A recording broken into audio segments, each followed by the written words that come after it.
Chemical ਕੈਨੇਟਿਕਸ, unit number ये हैगा ही 4।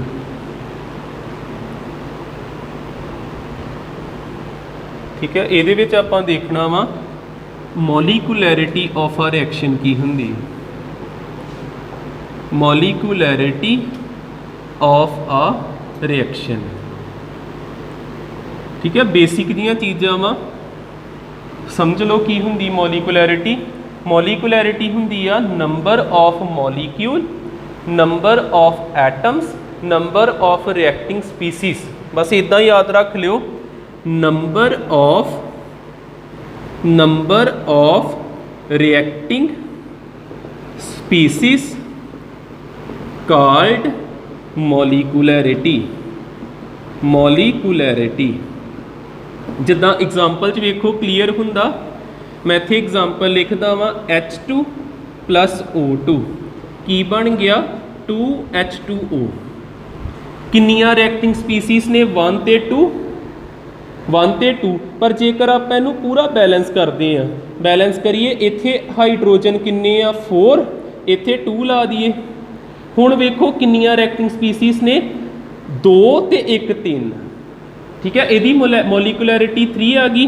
होर जेकर आप एग्जाम्पल लईए, आप पहले जनरल एग्जाम्पल्स लिख लेने आ। जिस तरह आप क्या ए तो की बन गया प्रोडक्ट, प्रोडक्ट बन गया, किन्ने रिएक्टिंग स्पीसीज इको। फिर आप इत्थे की लिखांगे मॉलिकुलैरिटी, मॉलिकुलैरिटी 1, 1 का मतलब यूनीमॉलिक्यूलर, यूनीमॉलिक्यूलर। जेकर मैं इत्थे लिखा A + B तो प्रोडक्ट बनया, किन्ने हो गए 2, 2। आप इत्थे लिखांगे मॉलिकुलैरिटी, मॉलिकुलैरिटी इज इक्वल टू 2, ते 2 वाले नूं आपां की बोली दा बाई मॉलिक्यूलर। लग जाता ना पता। तो जेकर आप लिख दिए 2A + B, किन्ने हो गए 3, 3 वाले नूं बोल दईदा ट्राई मॉलिक्यूलर। इन्नी चीज़ होगी।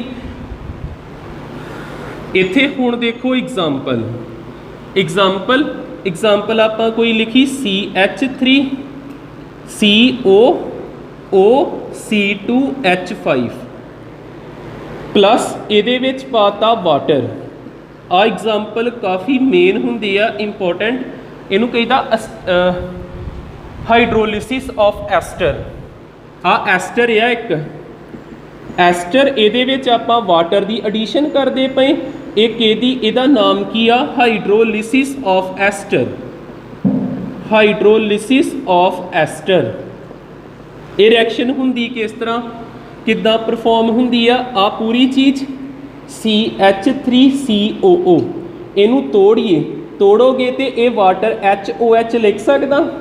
ये नाल किन्ने जुड़ जाना जाके H ने, बचिया कि C2H5, ये नाल किन्ने जुड़ जाना जाके OH ने।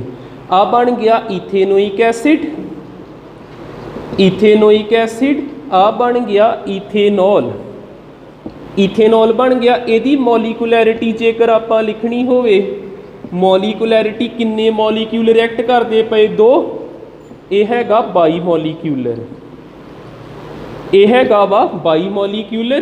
तो जेकर मैं ਇਹਦਾ ऑर्डर ऑफ रिएक्शन लिखना होवे, ऑर्डर ऑफ रिएक्शन लिखना होवे, किद्दां लिखीदा ऑर्डर ऑफ रिएक्शन। ਇਹਦਾ ऑर्डर ऑफ रिएक्शन इन्हां दोनों ने डिसाइड करना हुंदा। जे ते 2 स्पीसीज ने फिर पावर दे विच 2 आ जांदा ते ऑर्डर भी 2 हुंदा। पर इत्थे वाटर जिहड़ा ये हुंदा एक्सैस दे विच, बहुत ज़्यादा मात्रा में, फिर एक कल्ला ही रिएक्टिंग स्पीसीज वेखना। आपां ऑर्डर ऑफ रिएक्शन की आ गया 1। रिएक्शन लगन दी ही किन्ने ऑर्डर दी, 2 ऑर्डर दी। रिएक्शन निकली किहड़े ऑर्डर दी आ, फस्ट ऑर्डर दी। ते इनू कहीदा पसीडो फस्ट ऑर्डर रिएक्शन। इनू आपां की बोलदे आ सीडो, इनू बोलीदा वा pseudo, pseudo, pseudo first order reaction. Pseudo first order reaction की हुंदी, जिन्हों एक्सप्लेन करना होवे, pseudo first order reaction, first order reaction ਇਹ ਕੀ ਚੀਜ਼ ਹੁੰਦੀ ਆ? Reaction seems to be second order but actually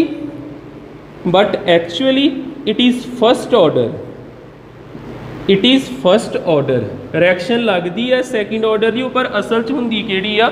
first order ਦੀ। ਇੱਕ ਐਗਜ਼ਾਮਪਲ ਹੋਰ ਦੇਖਿਓ ਸੀਡੋ ਫਸਟ ਆਰਡਰ ਰਿਐਕਸ਼ਨ ਦੀ। ਉਹ ਐਗਜ਼ਾਮਪਲ ਤੁਸੀਂ ਅੱਗੇ ਵੀ ਦੇਖੀ ਆ, ਇਨਵਰਜਨ ਆਫ ਕੇਨ ਸ਼ੂਗਰ।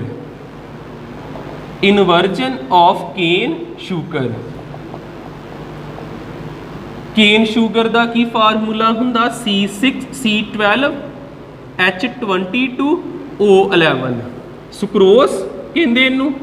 ਇਹਦੇ ਵਿੱਚ ਆਪਾਂ ਵਾਟਰ ਪਾਇਆ, ਹਾਈਡਰੋਲਿਸਿਸ ਕਰਨ ਲੱਗੇ, C6H12O6 ਗਲੂਕੋਜ਼ ਬਣ ਗਿਆ, C6H12O6 ਫਰਕਟੋਜ਼ ਬਣ ਗਿਆ। ਤੇ ਇੱਥੇ ਆ ਜਿਹੜਾ ਵਾਟਰ ਆ ਇਹ ਵੀ ਕਾਹਦੇ ਵਿੱਚ ਹੁੰਦਾ? ਐਕਸੈਸ ਵਿੱਚ। ਇਹ ਲੱਗਣ ਦੀ ਸੈਕਿੰਡ ਆਰਡਰ ਦੀ ਰਿਐਕਸ਼ਨ ਜਿੱਦਾਂ ਆਪਾਂ ਇੱਥੇ ਲਿਖਿਆ ਨਾ, seems to be second order but actually it is first order।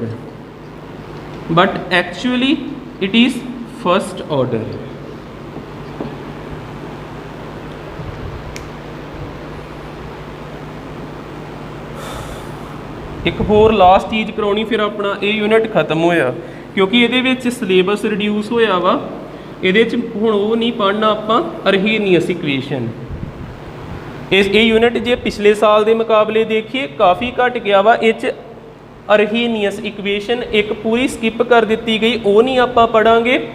ਕੋਲੀਜ਼ਨ theory ਨਹੀਂ ਪੜ੍ਹਨੀ ਆਪਾਂ, ਠੀਕ ਹੈ। ਹੁਣ ਬਸ ਲਾਸਟ ਤੇ ਇੱਕ ਡਿਫਰੈਂਸ ਲਿਖਣਾ ਆਪਾਂ, ਆਰਡਰ ਆਫ ਰਿਐਕਸ਼ਨ ਤੇ ਮੋਲੀਕੂਲੈਰਿਟੀ 'ਚ ਫਰਕ ਕੀ ਹੁੰਦਾ, ਫਿਰ ਇਹ ਖਤਮ ਹੈ ਆਪਣਾ ਯੂਨਿਟ। ਕਿਹਦੇ ਵਿੱਚ ਫਰਕ? ਆਰਡਰ ਆਫ ਰਿਐਕਸ਼ਨ ਤੇ ਇੱਕ ਚੀਜ਼ ਕੀ ਆ? ਮੋਲੀਕੂਲੈਰਿਟੀ। ਆਰਡਰ ਆਫ ਰਿਐਕਸ਼ਨ ਜਿਹੜਾ ਵਾ ਇਹਨੂੰ ਕਿਹਨਾਂ ਡਿਨੋਟ ਕਰੀਦਾ? n ਦੇ ਨਾਲ। ਇਹਨੂੰ ਕਿੱਦਾਂ ਕੈਲਕੂਲੇਟ ਕਰਦੇ ਆ ਆਪਾਂ? It is the sum of experimentally observed terms, experimentally calculated terms. ਜਿਸ ਤਰ੍ਹਾਂ A ਦੇ ਉੱਪਰ ਲਿਖਿਆ ਵਾ x, B ਦੇ ਉੱਪਰ ਲਿਖਿਆ y, ਤੇ ਆਰਡਰ ਕੀ ਹੋਊਗਾ? ਇਹਨਾਂ ਦੋਨਾਂ ਦਾ ਸਮ x + y। ਤੇ ਮੋਲੀਕੂਲੈਰਿਟੀ ਦਾ ਹੁਣੇ ਆਪਾਂ ਲਿਖਿਆ ਨੰਬਰ ਆਫ ਰਿਐਕਟਿੰਗ ਸਪੀਸੀਜ਼, ਇਹਨੂੰ ਆਪਾਂ ਕਹੀਦਾ ਮੋਲੀਕੂਲੈਰਿਟੀ। ਉਸ ਤੋਂ ਬਾਅਦ ਸੈਕਿੰਡ ਆਰਡਰ ਜਿਹੜਾ ਵਾ ਇਹ ਨੈਗੇਟਿਵ ਹੋ ਸਕਦਾ, ਪੋਜ਼ਿਟਿਵ ਹੋ ਸਕਦਾ, 0 ਹੋ ਸਕਦਾ, ਫ੍ਰੈਕਸ਼ਨ ਦੇ ਵਿੱਚ ਹੋ ਸਕਦਾ, 1/2 3/2 ਜਿਹੜਾ ਮਰਜ਼ੀ ਹੋਵੇ, ਫ੍ਰੈਕਸ਼ਨ ਦੇ ਵਿੱਚ ਹੋ ਸਕਦਾ। ਮੋਲੀਕੂਲੈਰਿਟੀ ਜਿਹੜੀ ਆ ਇਹ ਆਲਵੇਜ਼ ਪੋਜ਼ਿਟਿਵ ਹੈ, n ਆਲਵੇਜ਼ ਪੋਜ਼ਿਟਿਵ